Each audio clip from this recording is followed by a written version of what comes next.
keep this attached. What's happening, y'all? Y'all know what time it is. We back again. Shout out to my boy, Pro Elite Customs. You already know. Oh yeah, you already know what it is, man. Pro Elite Customs Mobile Technicians at your service on your schedule. Yes, we are back and still dealing with the van. We got some more updates for the Vino as we can see already. Yeah, man. Can you explain to them what this is that they looking at right here? Absolutely. What we're actually looking at is the lower intake manifold. We've got the upper intake manifold off right there. That's what that is. You can also see that we have the power steering pump out the way, as well as the bracket that holds the distributor cap for the spark plug wires. Got that out for there. The reason why we take those off is because we are actually going to be changing all the gaskets. Down in here, you can see the valve cover. Here's the valve cover, this black piece here, which is mounted to the block. Has the orange gasket in there. You can see where I'm wiping. All that is oil from inside. What's happening is the oil from this gasket is causing a bypass and going down into the cylinder and spark plug, which is causing an instant misfire. On your last video, we see that we did the spark plugs and wire change, and we still had some misfire action going on.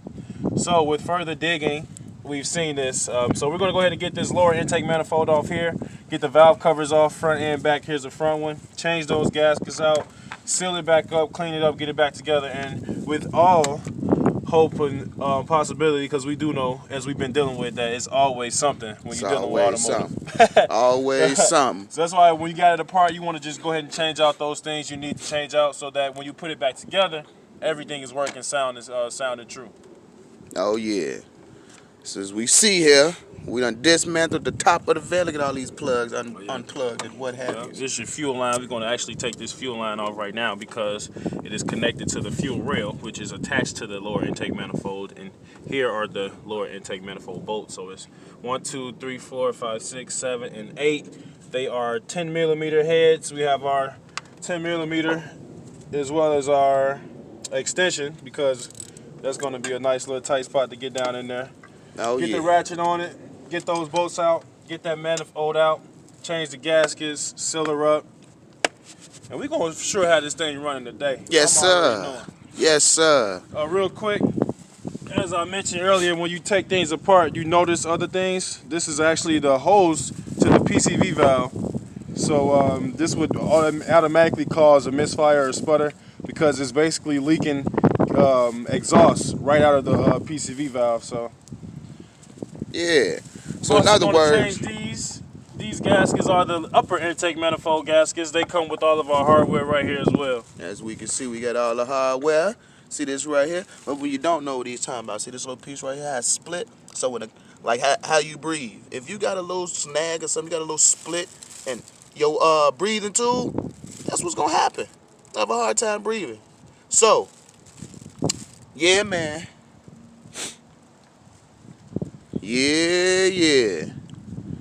Oh yeah, got the perfect thumbnail for that boy with the little cones and the horses too. Got to do me some chopping and screwing. Mix and match the video up. Oh yeah. Intake boot. Yeah, I heard him. Intake boot. I'm gonna have to put the caption on all this joint. Yeah. All that little kickback that you see right there, boy. I had to swap out the radiator, the fans. Had a little leak in my radiator, you know what I mean? So it was kicking out coolant. That's what all this nonsense and rust looking shit is about, or stuff. My bad, y'all. Hope YouTube don't flag me for inappropriate language. Anywho, yeah, that's all that rust looking stuff about. You know what I mean? So get this nice and tight and button back up. I'm gonna go holler at my man Javar. Said Master Your Craft car wash, hand car wash detailing. You know what I mean? See what he could do me for, as far as that go. We'll go ahead and get these. We'll get these fuel injector connectors out of the fuel injectors, just so when we pull this rail off, or pull this lower intake off, that we don't have any of these electrical connections still connected. Never want that. Power surging through, metal touch metal, that's bad. However, what I'm sure a lot of y'all didn't notice or even care to pay attention to, check the battery. Although we make sure, you know what I mean, no electric is running through so nobody gets shock acuted.